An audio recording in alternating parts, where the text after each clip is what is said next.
Hello everyone, this is John. I warmly welcome you all to my YouTube channel John's English Academy. ఈ రోజు సెషన్లో మనం ప్రాఫిషియన్సీ టెస్ట్కి సంబంధించినటువంటి రెండో వీడియోలో క్వశ్చన్ ట్యాగ్స్కి సంబంధించినటువంటి బిట్స్ చూద్దాం. ఇవి అకాడమీ బుక్ నుంచి తీసుకున్నటువంటి యాజ్ ఇట్ ఈస్ క్వశ్చన్స్. దీనికంటే ముందే మీకు నేను క్వశ్చన్ ట్యాగ్స్కి సంబంధించిన విషయాలను నేర్పించాను. ఆ వీడియో కనుక చూడకుంటే మీరు ఆ వీడియోని చూసిన తర్వాత ఈ క్లాస్ని వినండి.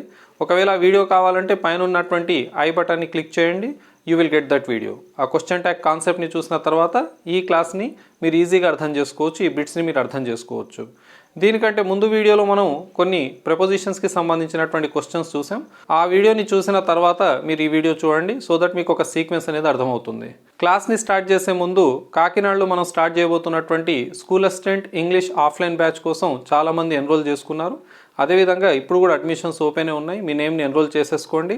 మిగతా డీటెయిల్స్ కోసం ఈ నెంబర్కి కాల్ చేయండి. ప్రాఫిషియన్సీ టెస్ట్కి సంబంధించినటువంటి బ్యాచ్ కోసం కూడా మీరు ఇదే నెంబర్ని కాల్ చేసి మీ నేమ్ని ఎన్రోల్ చేసుకోండి. మిగతా డీటెయిల్స్ అక్కడ లభిస్తాయి. Let's start the session now. ఇప్పుడు ఒక్కొక్క క్వశ్చన్ని ట్యాకిల్ చేస్తూ దానికి సంబంధించినటువంటి రూల్ని కూడా మనం రివైజ్ చేసుకోవచ్చు.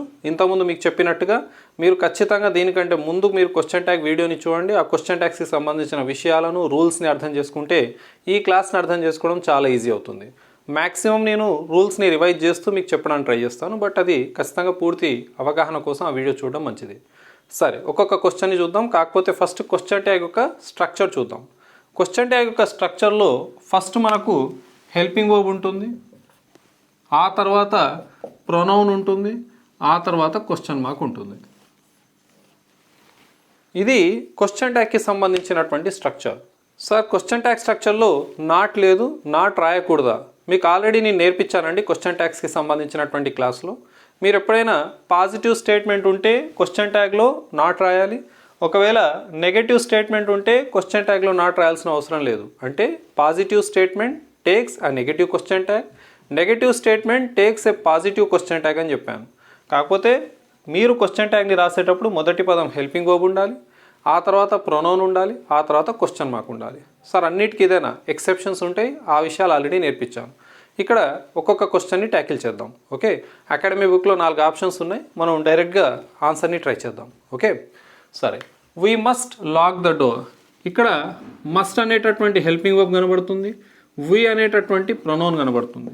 ప్రతిసారి ప్రొనౌన్తో స్టార్ట్ కావాలని ఏం లేదు, ఏదైనా నౌన్ కూడా ఉండొచ్చు. దాని ఆధారంగా మనం ప్రొనౌన్ని సెలెక్ట్ చేసుకోవాలి.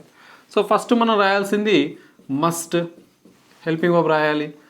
పాజిటివ్ స్టేట్మెంటా కాదా? ఇక్కడ ఎక్కడ నెగిటివ్ పదం లేదు. We must lock the door. Okay, అది పాజిటివ్ స్టేట్మెంట్, డోర్ని లాక్ చేయాల్సిందే. ఇప్పుడు దీనికి నాట్ యాడ్ చేయాలి. ఓకే, ఆ తర్వాత ఏం రాయాలి? ప్రొనౌన్. సో ఇక్కడ ఏమొస్తుంది? వీ. సో ఇది మసంట్ వీ, దాన్ని పలికే విధానం మసంట్ వీ. డన్. మీ మైండ్లో ఒక డౌట్ వస్తుంది కదా, సార్ షుంట్ వీ రాయకూడదా? నేను ఎక్కడో చూశాను సార్, షుంట్ వీ కూడా ఉంది, రాయకూడదా? మీకు ఇచ్చిన ఆప్షన్స్లో మసంట్ వీ లేదని అనుకోండి, షుంట్ వీ రాయండి. సార్ రెండు ఉంటే ఏం రాయాలి సార్? ఆన్సర్ ఇది పెట్టండి. మసంట్ వీ ఉన్న తర్వాత మీరు ఇంకో ఆలోచన ఎందుకు చేయాలి? ఇన్ కేస్ మీకు మసంట్ వీ లేదంటే షుంట్ వీ పెట్టండి. No issues. గతంలో మనకు అలాంటి రెఫరెన్సెస్ ఉన్నాయి, కీ అవైలబుల్ ఉంది, మనం ఎవిడెన్స్తో సహా ప్రూవ్ చేయొచ్చు. Don't worry. కానీ అకాడమీ బుక్లో క్లియర్గా మెన్షన్ చేస్తుంది. ఇలాంటి క్వశ్చన్ యాస్టీస్గా ఇస్తే కూడా అందులో ఆప్షన్స్లో మీకు షుంట్ వీ కూడా ఉంది, పట్టించుకోవాల్సిన అవసరం లేదు. మసంట్ వీ మనకి ఇచ్చినటువంటి కీ కూడా కరెక్ట్ ఉంది అకాడమీ బుక్లో, అండ్ ఆన్సర్ కూడా అదేనండి, mustn't we. Done. Next, somewhere warm would be nice. మనకు హెల్పింగ్ వర్బ్ ఎక్కడ ఉంది? ఇక్కడ వుడ్ అనేటటువంటి హెల్పింగ్ వర్బ్ ఉంది. ఓకే, సో ఇప్పుడు మనం ఇక్కడ రాయాల్సింది వుడ్ని. దీని తర్వాత ఇది పాజిటివ్ స్టేట్మెంటా నెగిటివ్ స్టేట్మెంటా చూసుకోండి. Somewhere warm would be nice, పాజిటివే. సో ఖచ్చితంగా క్వశ్చన్ ట్యాగ్ నెగిటివ్ ఉండాలి, రాసేసాం. Next, somewhere warm it refers to a place. ఇది ఒక ప్లేస్ని సూచిస్తుంది. అంటే ప్లేస్కి బదులుగా రాయాల్సినటువంటి ప్రొనౌన్ ఏమని నేర్పించాను నేను? ఇట్. సో వుంట్ ఇట్ అనేది దీని ఆన్సర్. సార్, దీన్ని వుడంట్ ఇట్ అనకూడదా? వుంట్ ఇట్ ప్రాపర్ ప్రొనౌన్సియేషన్ అండి. వుడంట్ ఇట్ పాటించేటటువంటి దేశాలు కూడా ఉన్నాయి. సరే, won't it is the right pronunciation. So అది ఆన్సర్ అవుతుంది. సార్, ఇక్కడ బి ఉంది కదా సార్, నేను దాంట్లోకి వెళ్తే మీకు కనీసం 1 గంట 2 గంటల ఎక్స్ప్లెనేషన్ ఇవ్వాలి. ప్రస్తుతానికి మీకు కావాల్సిన మెయిన్ హెల్పింగ్ వర్బ్ ఏదైతే ఉందో అది వుడ్ అని గుర్తుపెట్టుకోండి. Nobody called. ఇప్పుడు ఒక సమస్య ఉంది ఇక్కడ. నోబడి అనేటటువంటి సబ్జెక్ట్ ఉంది, కాల్డ్ అనేటటువంటి వర్బ్ ఉంది, V2 ఉంది. హెల్పింగ్ వర్బ్ లేదు. మీకు ఆల్రెడీ గత వీడియోలో నేను నేర్పించాను క్వశ్చన్ ట్యాగ్స్కి సంబంధించి. ఇన్ కేస్ ఇచ్చినటువంటి వాక్యంలో ఎలాంటి హెల్పింగ్ వర్బ్ లేకుంటే ఇచ్చిన వాక్యం యొక్క టెన్స్ ఆధారంగా డూ లేదా డస్ లేదా డిడ్ని రాయాలి. డూ డస్ ఎక్కడ వాడతాం? సింపుల్ ప్రజెంట్ టెన్స్లో. ఒకవేళ ఇక్కడ కాల్స్ అని ఉండుంటే, నోబడి కాల్స్ అని ఉండుంటే మనం డస్ రాసేవాళ్ళం. కానీ ఇక్కడ కాల్డ్ ఉంది అంటే V2 ఉంది. మనకు రావాల్సినటువంటి హెల్పింగ్ వర్బ్ ఏంటిది? డిడ్. ఇది టెన్సెస్ అప్పుడు సింపుల్ పాస్ట్ దగ్గర నేర్పించాం. Simple past tense subject plus V2. Simple past టెన్స్లో నెగటివ్ స్టేట్మెంట్స్, క్వశ్చన్ ట్యాగ్స్ రాయాల్సి వచ్చినప్పుడు ఏం రాయాలని నేర్పించాను మీకు? డిడ్. దీని తర్వాత ఇది పాజిటివా నెగిటివ్ స్టేట్మెంటా చూసుకోండి. నోబడి అనేది నెగటివ్ కాబట్టి ఇక్కడ క్వశ్చన్ ట్యాగ్లో మీరు నాట్ రాయాల్సినటువంటి అవసరం లేదు. ఇప్పుడు ఇంకో విషయాన్ని క్వశ్చన్ ట్యాగ్ రూల్స్ అప్పుడు నేర్పించాను మీకు. Someone, somebody, no one, nobody, everyone, everybody, okay, anyone, anybody. ఇవి వచ్చినప్పుడు క్వశ్చన్ ట్యాగ్లో వాటికి బదులుగా దే రాయాలి అని. Someone, somebody, no one, nobody, everyone, everybody, anyone, anybody. వీటికి బదులుగా మీరు రాయాల్సిన ప్రొనౌన్ వచ్చేసి దే ఉంటుంది. సో ఇక్కడ డిడ్, దే. సార్ నాట్ రాయకూడదా? నోబడి ఆల్రెడీ నెగటివ్ పదం కాబట్టి క్వశ్చన్ ట్యాగ్ పాజిటివ్గా ఉండాలి. డన్. సార్ సంబడి ఉండుంటే ఏం చేయాలి సార్? అప్పుడు డిడ్కి నాట్ పెట్టండి, డింట్ దే అనండి. పాజిటివ్ కాబట్టి క్వశ్చన్ ట్యాగ్ నెగిటివ్ అవుతుంది. ఇక్కడ నోబడి నెగిటివ్ కాబట్టి నాట్ రాయలేదు. ఇప్పుడు ఫోర్త్ క్వశ్చన్ చూద్దాం. There are a lot of students in the garden. Okay, there are a lot of students in the garden అనే క్వశ్చన్లో మీకు క్వశ్చన్ ట్యాగ్స్ అప్పుడు నేర్పించాను. దేర్తో ఒక వాక్యం స్టార్ట్ అయితే ఖచ్చితంగా క్వశ్చన్ ట్యాగ్లో కూడా దేర్ రాయాలి. ఇక్కడ హెల్పింగ్ వర్బ్ ఆర్ అని ఉంది. సబ్జెక్ట్ స్థానంలో దేర్ అనేటటువంటి పదం ఉంది. ఇది ప్రొనౌన్గా వాడబడుతుంది. సార్ దేర్ యాడ్వర్బ్ అనుకుంటున్నాను సార్. ఒకే పదం మల్టిపుల్ పార్ట్ ఆఫ్ స్పీచ్గా పనిచేస్తుందని గమనించాలి. దేర్ అనేటటువంటిది యాడ్వర్బ్గా కూడా పనిచేస్తుంది, దేర్ అనేటటువంటిది ప్రొనౌన్గా కూడా పనిచేస్తుంది. He is waiting there, he is waiting here. Here, there అనే పదాలు అక్కడ ఒక పని ఎక్కడ జరుగుతుందో సూచిస్తున్నాయి. సో అక్కడ పనిని సూచిస్తూ ఎక్కడ జరుగుతుందో చెప్తున్నాయి కాబట్టి ఆ పదాలను అక్కడ హియర్ని, దేర్ని మనం యాడ్వర్బ్గా వాడాం. కానీ ఇక్కడ ఇవి సబ్జెక్ట్ స్థానంలో ఉన్నటువంటివి. సో ప్రొనౌన్ ఆల్రెడీ ఉంది కాబట్టి దానికి బదులు అదే రాస్తున్నాం, ఆ పదాన్ని యాస్టీస్గా రాస్తున్నాం ఇన్ఫ్యాక్ట్. సో ఇక్కడ ఆర్ ఉంది, ఆర్ రాసాం. పాజిటివ్ స్టేట్మెంట్ ఎక్కడ నెగిటివ్ పదం లేదు, సో ఆర్కి నాట్ కలిపాం. అరెంట్, దేర్కు ఏం రాయాలి? దేరే రాయాలి. సో ఆన్సర్ ఇక్కడ అరెంట్, దేర్ అవుతుందని గమనించండి. నెక్స్ట్ క్వశ్చన్ చూద్దాం. I am the tallest player in the team. 10 సంవత్సరాల క్రితం ఇది చాలా పెద్ద బిట్. చాలా ప్రౌడ్గా కూడా ఫీల్ అయ్యేది ఇలాంటి విషయాలను టీచ్ చేస్తున్నప్పుడు ఆఫ్లైన్ క్లాసెస్లో. కానీ ఈ క్వశ్చన్ అంటే ఇలాంటి క్వశ్చన్స్ని పదే పదే రిపీట్ చేస్తూ మనకు ఎగ్జామినేషన్లో వచ్చేసరికి ఇది ఈజీ అయిపోయింది. ఇప్పటికీ చాలామందికి తెలియని విషయాల్లో ఇదొకటి ఉందండి. ఇక్కడ మీరు అబ్జర్వ్ చేయండి, ఐ ఉంది, యామ్ ఉంది. ఓకే, సో ఇప్పుడు మనం యూజువల్గా అనుకునేది ఏంటిది? హెల్పింగ్ వర్బ్ యామ్ ఉంది, రాసేద్దాం. దీనికి నాట్ రాసేద్దాం. తర్వాత ఐకి ఐ రాద్దాం, ఎందుకంటే ఇది పాజిటివ్ స్టేట్మెంట్ కాబట్టి నాట్ కలిపాం. కానీ ఇంగ్లీష్లో అమెంట్ అనేటటువంటి షార్ట్ ఫామ్ లేదు. Okay, am not short forms రాయాలంటే దీనికి ఒకే ఒక మార్గం ఉంది, ఇలా రాయాలి. Am not. దీన్ని యామ్ నాట్ని కలిపి అమెంట్గా తయారు చేసే ప్రొవిజన్ ఇంగ్లీష్లో లేదు. అందుకే గ్రామారియన్స్ అమెంట్ ఐ అనేటటువంటి క్వశ్చన్ ట్యాగ్ లేదు, దానికి బదులుగా మీరు అరెంట్ ఐ అనే క్వశ్చన్ ట్యాగ్ని రాయాలని చెప్పారు. So I am the tallest player in the team, aren't I. I am a teacher, aren't I. I am a soldier, aren't I. Done, amn't I అనకూడదు. Next I am not late. ఇక్కడ ఏం కనబడుతుంది? Am. ఇక్కడ ఉంది I. Helping verb first రాయాలి structure ప్రకారం, తర్వాత not రాయాలి. కానీ ఆల్రెడీ ఇక్కడ నాట్ ఉంది కాబట్టి ఇక్కడ నాట్ రాయాల్సిన అవసరం లేదు. నెక్స్ట్ ఏం రాయాలి? ఐ. సార్ నేను ఓ పని చేస్తాను సార్, అక్కడ అరెంట్ ఐ వచ్చింది కదా, ఇక్కడ ఆర్ ఐ రాస్తాను. ఇక్కడ నాట్ కలపాల్సిన అవసరమే రాలేదండి, షార్ట్ ఫామ్ రాయాల్సిన అవసరం రాలేదు. అలాంటప్పుడు మీరు ఎందుకు ఆర్ఐ రాయాలి? యామ్ ఐ కరెక్ట్ అవుతుందండి. సో ఆర్ఐ అక్కర్లేదు, యామ్ ఐ రాయండి. యామెంట్ ఐ ఉండదు, అరెంట్ ఐ ఉంటుందని గమనించాలి. ఈ విషయాన్ని నేను క్వశ్చన్ ట్యాగ్ క్లాస్లో కూడా ఎక్స్ప్లెయిన్ చేశాను. Next, he never goes to bed before 10 o'clock. ఇక్కడ గోస్ అనేటటువంటి V1 ఉంది, ఎక్కడ హెల్పింగ్ వర్బ్ కనబడట్లేదు. అలాంటప్పుడు టెన్స్ ఆధారంగా డూ, డస్, డిడ్లో ఏదో ఒకటి రాయాలి. ఆబ్వియస్లీ మనకు హీ ఉంది కాబట్టి అదేవిధంగా ఎస్సీఎస్ యాడ్ చేసాం కాబట్టి మనకు వచ్చేది డజే. సింపుల్ ప్రెజెంట్ టెన్స్లో నెగటివ్ స్టేట్మెంట్స్, క్వశ్చన్ ట్యాగ్స్ రాయాల్సి వచ్చినప్పుడు ఏం వాడాలి? డస్ రాయాలి.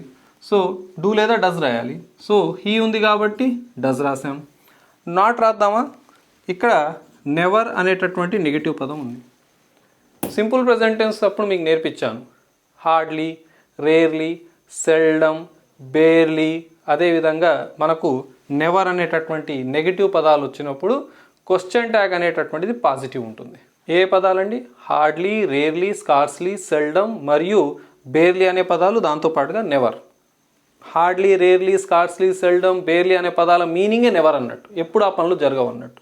సో నెగటివ్ కాబట్టి అక్కడ పాజిటివ్ క్వశ్చన్ ట్యాగ్ వచ్చింది, హీకి బదులుగా హీ రాసేసాం. సో ఇది డస్ హీ అవుతుందండి.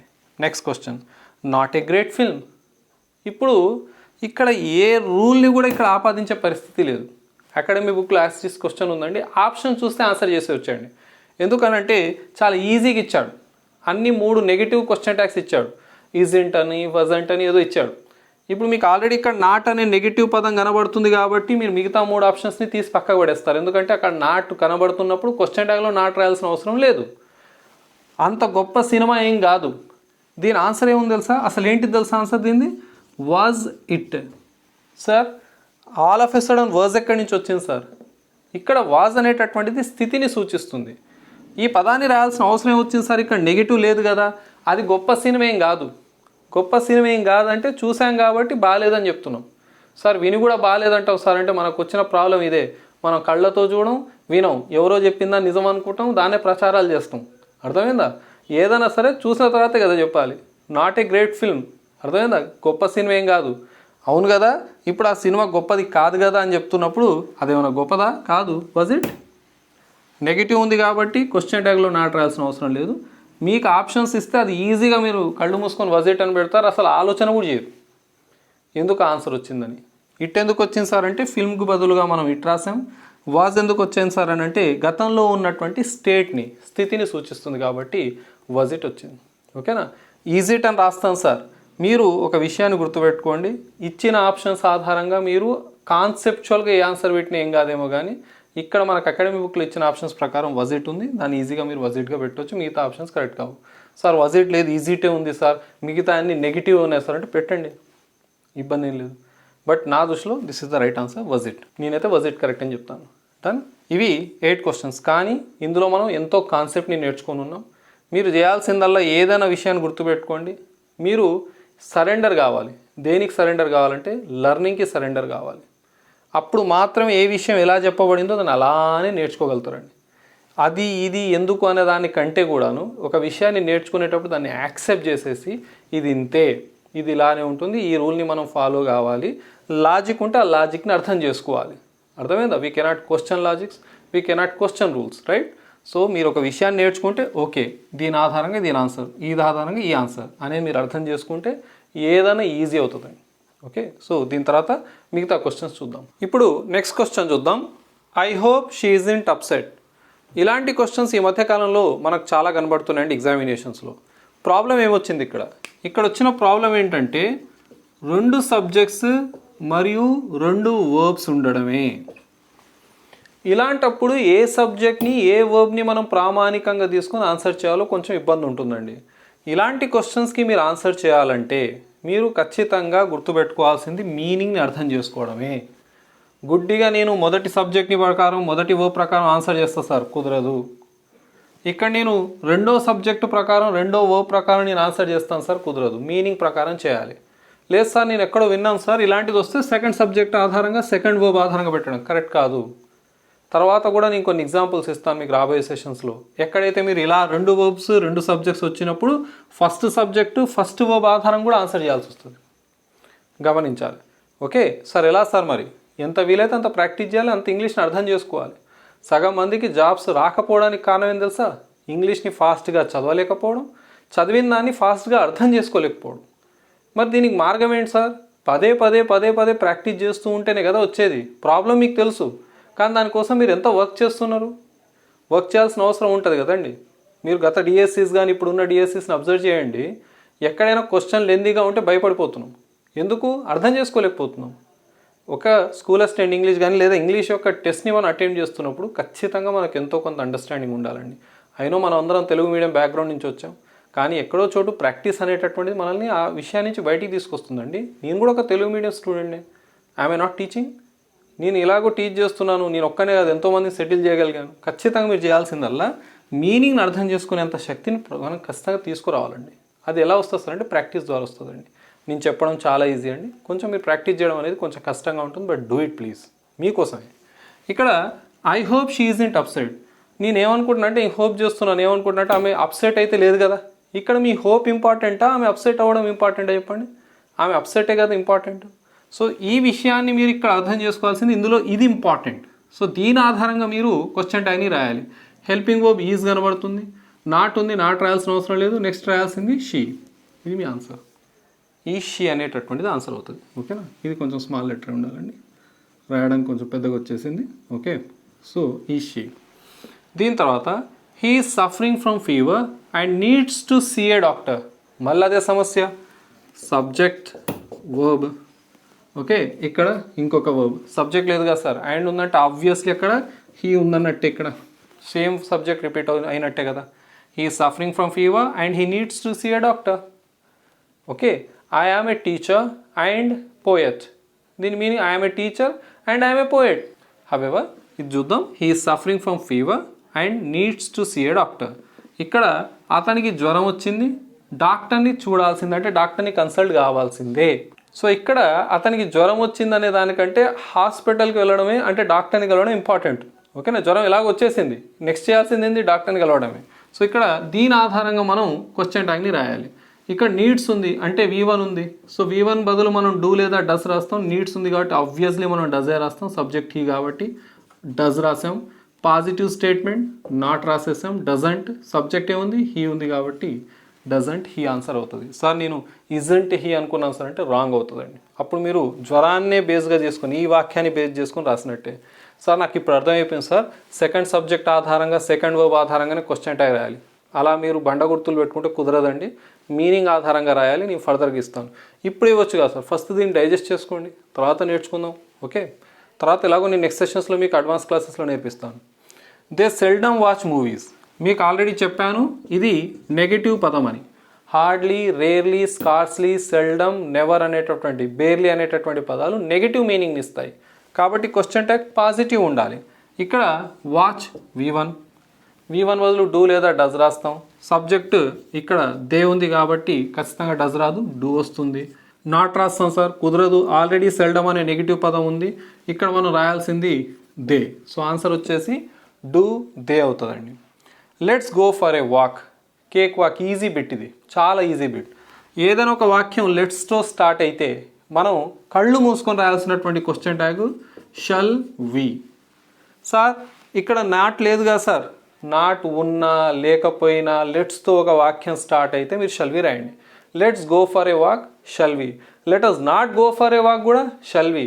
Let's prepare for exam, shall we. Let us not prepare for exam కూడా షల్ వి. వి ఎక్కడి నుంచి వచ్చింది సార్, లెట్స్ యొక్క ఫుల్ ఫామ్ ఏమొస్తుంది, లెట్ అస్. అస్ ఎక్కడి నుంచి పుట్టింది, వి నుంచి పుట్టింది. సబ్జెక్ట్ రూపాన్ని రాయాలి కాబట్టి వి రాసాం. ఓకే, షల్ వి అనేటటువంటి ఆ పని జరుగుతుందా లేదా తెలీదు. ఓకేనా? లెట్స్ అంటే సజెషన్ని సూచిస్తుంది, సలహాని సూచిస్తుంది. ఆ సలహా పాటిస్తామో పాటించమో తెలియదు కాబట్టి అక్కడ నాట్ అనేది ఒమిట్ చేయడం జరిగింది గ్రామారియన్స్. సో ఆన్సర్ వచ్చేసి shall we.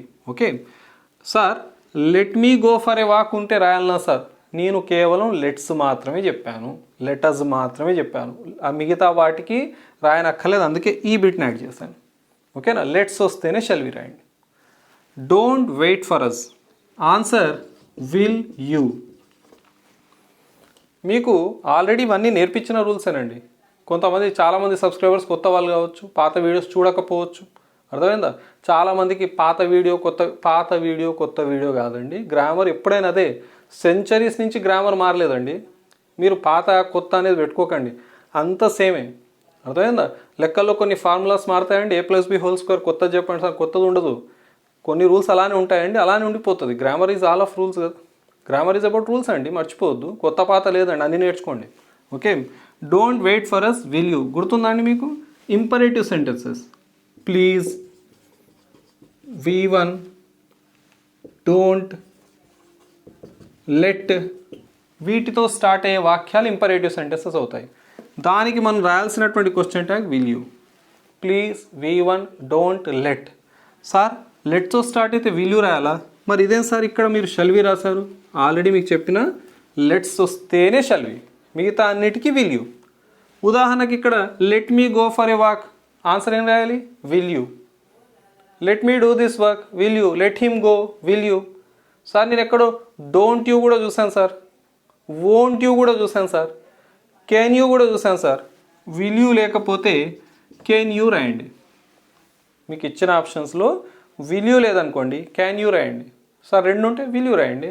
Sir won't you ఎప్పుడు రాయాలి సార్? కొంచెం వెయిట్ చేయండి, నేను దీంతో పాటుగా మీకు నేర్పిస్తాను. ఇలాంటి క్వశ్చన్స్ తోటి ఎక్కడ మీరు వోంట్ యూ రాయాలో కూడా నేర్పిస్తాను. Done. Next, anything is possible. Is అనేటటువంటి హెల్పింగ్ వర్బ్ కనబడుతుంది, రాసేద్దాం. పాజిటివ్ స్టేట్మెంట్ కాబట్టి నాట్ రాద్దాం. ఇజంట్. ఎనీథింగ్ వస్తువుని సూచిస్తుంది కాబట్టి దానికి బదులుగా ఇట్ రాయాలి. సార్ ఇంతకుముందు మీరు ఏదో దే అన్నట్టు గుర్తు సార్, అది ఎనీబడి, వ్యక్తులను సూచించినప్పుడు. ఎనీథింగ్ వ్యక్తి కాదు కదండి, వస్తువుని సూచిస్తుంది కదా. Someone, somebody, no one, nobody, everyone, everybody, anyone, ఎనీబడికి మీరు దే పెట్టండి క్వశ్చన్ ట్యాగ్లో, అర్థమైందా? కానీ ఎనీథింగ్, సంథింగ్, వీటికి మాత్రం ఎవ్రీథింగ్, వీటికి మాత్రం ఇటు పెట్టండి. సో ఇక్కడ isn't it. Anything is possible. Okay. You may think you know the answer but you don't. ఇక్కడ చూడండి మళ్ళీ ఒక సమస్య వచ్చింది. యూ మే, ఓకేనా? ఇక్కడ ఒక హెల్పింగ్ వర్బ్, ఒక సబ్జెక్ట్ ఉంది. ఓకే, ఇక్కడ డోంట్ మరియు యు కనబడుతుంది, ఇంకొక సబ్జెక్టు, ఇంకొక వర్బ్. మరి రెండిట్లో ఏది తీసుకోవాలి సార్ ఇప్పుడు? మళ్ళీ మీనింగ్ ఆధారంగా. You may think you know the answer. నువ్వేమనుకుంటున్నావు అంటే నీకు ఆన్సర్ తెలుసు అనుకుంటున్నావు, కానీ నీకు తెలియదు. నీకు తెలియదు అంటే ఇక్కడ నీకు తెలియదు అనేదే ప్రామాణికం. నీకు నిజంగా తెలియదు కదా, తెలియదు కదా. ఇది చూడండి, ఐ హోప్ షీ ఈజ్ ఇంట్ అప్సెట్. ఆమె అప్సెట్గా అయితే లేదు కదా, అప్సెట్గా అయితే లేదు కదా. నువ్వు ఏమనుకుంటున్నావు ఇంపార్టెంట్ కదా, ఆమె అప్సెట్గా అయితే లేదు కదా. సో దాన్నే ప్రామాణికంగా తీసుకొని మనం ఆన్సర్ చేస్తున్నాం క్వశ్చన్ ట్యాగ్ని. ఇక్కడ చూడండి, అతని జ్వరం వచ్చింది, డాక్టర్ని కలవాల్సిన అవసరం ఉంది కదా, డాక్టర్ని కలవాల్సిన అవసరం ఉంది కదా. అంటే ఇక్కడ డాక్టర్ని కలవాల్సిన అవసరం గురించి ఎంఫసైజ్ చేస్తున్నాం, అందుకే దీని ఆధారంగా క్వశ్చన్ ట్యాగ్ వచ్చింది. ఇక్కడ నీకు ఆన్సర్ తెలుసు అన్నట్టు అనిపిస్తుంది, కానీ తెలియదు కదా, నీకు తెలియదు కదా అన్న దాని మీద ఎంఫసైజ్ అవుతుంది. కాబట్టి ఇక్కడ ఆన్సర్ డూ యూ. డూ ఎక్కడి నుంచి వచ్చింది సార్? ఇవి ఎక్కడి నుంచి వచ్చింది. నాట్ ఎందుకు రాయలేదు సార్? ఇక్కడ నాట్ ఉంది కాబట్టి ఇక్కడ రాయలేదు. యూ ఎక్కడ sir? Ego subject do you. ఇది మనం క్వశ్చన్ ట్యాగ్స్కి సంబంధించినటువంటి ఆన్సర్స్ ట్యాకిల్ చేయడం. క్వశ్చన్ ట్యాగ్స్ని మనకు ఈ ఎగ్జామినేషన్స్ అంటే డిఎస్సికి సంబంధించి ఎస్ఐ కానిస్టేబుల్ ఏ ఎగ్జామినేషన్స్లో అయినా ఖచ్చితంగా క్వశ్చన్ చేస్తున్నాడండి. మనం చేసే ప్రాబ్లం ఏం తెలుసా? బేసిక్ క్వశ్చన్స్ దగ్గర మిస్టేక్ చేస్తాం. అలాంటి మిస్టేక్స్ని అవాయిడ్ చేయాల్సినటువంటి అవసరం వచ్చిందండి. ఖచ్చితంగా ఈసారి ఎలాంటి క్వశ్చన్ని కూడా మనం వదలడానికి వీల్లేదు, రాంగ్ చేయడానికి వీల్లేదు. ప్రతి క్వశ్చన్ని ప్రాపర్గా అటెంప్ట్ చేయాల్సిందే. స్పెషల్లీ ప్రొఫిషియన్సీ టెస్ట్కి సంబంధించినటువంటి మనం ప్రతి క్వశ్చన్ని చాలా జాగ్రత్తగా ట్యాకిల్ చేయాలండి. ఎందుకంటే అది మ్యాండేటరీ అయిపోతే మనం తర్వాత సబ్జెక్ట్ పరంగా ఎంత ప్రిపేర్ అయినా కానీ అది పనికి రాకుండా పోతుందండి. ఈ గట్టు దాటితేనే మనం అవతలకి వెళ్ళగలుగుతాం. కాబట్టి ఖచ్చితంగా మీరు ఇంగ్లీష్కి సంబంధించినటువంటిది ఎలాగో మీరు ఎస్జిటీలో ఇంగ్లీష్ ప్రిపేర్ కావాల్సిందే. ప్రొఫిషియన్సీ పక్క పడేసి ఎస్జిటీకి సంబంధించిన ఇంగ్లీష్ అని నేర్చుకోండి. స్కూల్ అసిస్టెంట్ ఇంగ్లీష్ అవసరమే, నేర్చుకోండి. ఎస్ఐ కానిస్టేబుల్ ఏ ఎగ్జామినేషన్ కానీ ఇంగ్లీష్ అవసరమే, బిట్స్ని నేర్చుకోండి, తప్పే ఉంది కదా. హవెవర్ ఈ సెషన్ ఇంతటితో ఆపుతాం. ఈ క్లాస్ మీకు నచ్చినట్లయితే లైక్ చేయండి. మీ ఫ్రెండ్స్ ఎవరైనా కాంపిటేటివ్ ఎగ్జామినేషన్స్ కోసం ప్రిపేర్ అవుతుంటే వాళ్ళకి తప్పకుండా షేర్ చేయండి. అదేవిధంగా నా ఛానల్ని సబ్స్క్రైబ్ చేసుకోవడం మర్చిపోకండి for further videos. Thank you very much. Have a nice day. See you all of you.